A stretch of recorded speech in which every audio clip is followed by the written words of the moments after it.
few words about the theoretical perspectives to IPE.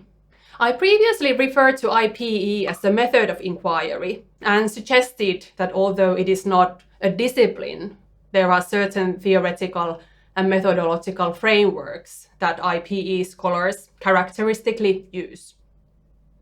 These traditionally dominant perspectives in the study of international political economy are economic liberalism, economic realism, and then structuralism. Liberal perspectives on international or global political economy are typically associated with the functioning of the market. So IPE liberalism highlights the pursuit of self-interest, which it sees both as an expression of freedom and liberty, as well as a mechanism of social and economic development or progress. For IPE liberals, efficiency, understood especially as market efficiency, is important. So liberal IPE approaches presume that if an economy is inefficient, the market is not functioning in an efficient way, then these scarce resources go unused, or they may be used, but in a way that's not beneficial to the society and doesn't lead to societal progress.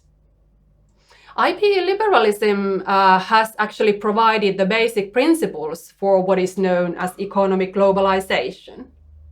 It is presumed that all nations can benefit from an expanding global market through free trade and participation in the international division of labor. IPE realism, an approach that is sometimes referred to as economic nationalism or mercantilism, it focuses attention on state efforts to accumulate power and wealth among other states in an environment that international or global political economy offers. Unlike IPE liberalism, realism portrays the international economy as a zero-sum game.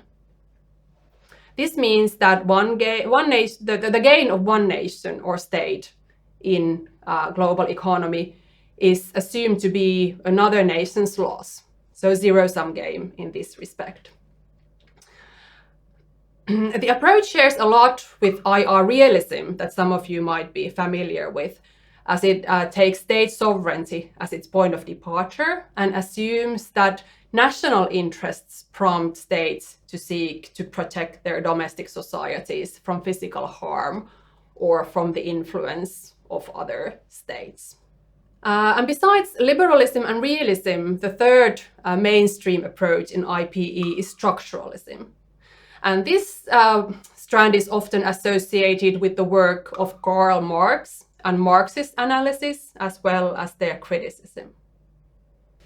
So structuralist scholars don't really agree with the idea that issues and dynamics in international political economy can be analyzed through the actions of states as independent units that pursue their national interests within the economic system. Rather, structuralists, and there are a variety of approaches to structuralism, but what unites them is that for them, the economic role or development of a state in global economy is analyzed through some kinds of systemic linkages. And these systemic linkages are assumed to constitute the structures of global political economy. And here we may encounter analysis of class structures, for example, structures of production or power structures. World system analysis, dependency theories, or core and periphery theorizing, they also belong here among structuralist approaches. The post-structuralist analysis, then, they share many points of departure with structuralism, but they often emphasize conceptual or meaning-related rather than material interrelationships within international political economy. What's unique to post-structuralists is that they also highlight the fact that most, if not all, IPE phenomena are contingent. And this means that things could have developed very differently There's very little that's somehow natural in economic transactions. Together with post-capitalist analysis, post-structuralist IPE emphasizes the need to deconstruct what is often offered to us as economic necessity or essentialism. This may mean, for example, criticizing the economism or capitalocentrism of not just everyday discussions, media discussions, or economic policies, but also other IPE approaches, from liberal to Marxist IPE. And besides these three dominant approaches, structuralism, liberalism, and realism, there are also other important IPE approaches. Feminist IPE studies the impact of not just gender, but also other intersectional dynamics on IPE. So here in feminist IPE, the focus is on the impact of not just gender, but also other intersectional dynamics such as race or class on the functioning of the global economy.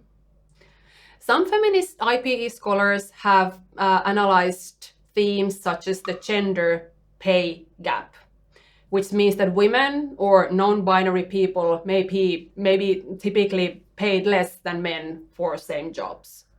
Or the fact that women are more likely to work in the so-called essential jobs for the economy, but the value of which is not recognized through pay.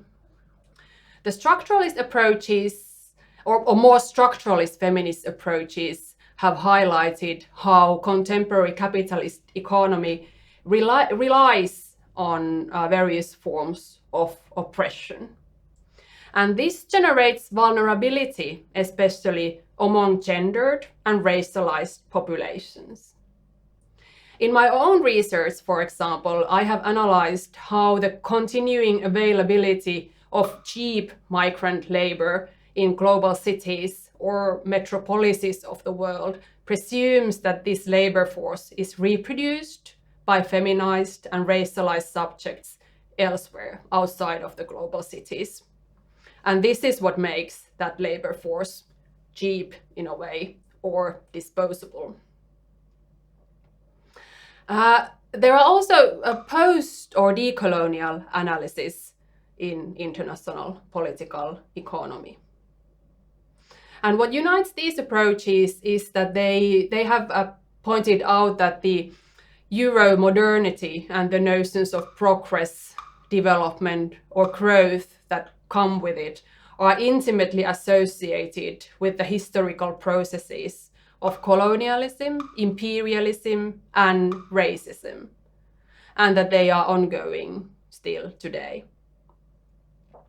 Among these approaches, we often encounter the term coloniality of knowledge, which forces attention on the fact that some knowledge systems about political economy are considered credible, powerful, and neutral. They are considered academic in a way, whereas other knowledge systems about economy, often ones that are associated with the global south or indigenous people's knowledge, these are more easily excluded because of the coloniality of knowledge. So decolonial IPE seeks to tackle this Eurocentrism, or some people talk about methodological whiteness of much of what passes as legitimate IPE knowledge. But besides that, it also emphasized the need for comprehensive systemic transformation, not just in terms of our knowledge systems, but also in very material terms. So at this course, you will get to know several of these frameworks in detail. Experts who have used these frameworks give you lectures on the approaches. So we'll teach you about feminist international political economy, post-structuralist political economy, as well as post-capitalist political economy. You hear and learn about liberal political economy, post or decolonial political economy, world systems perspectives in IPE, IPE realism, as well as about Marxist and post-Marxist perspectives.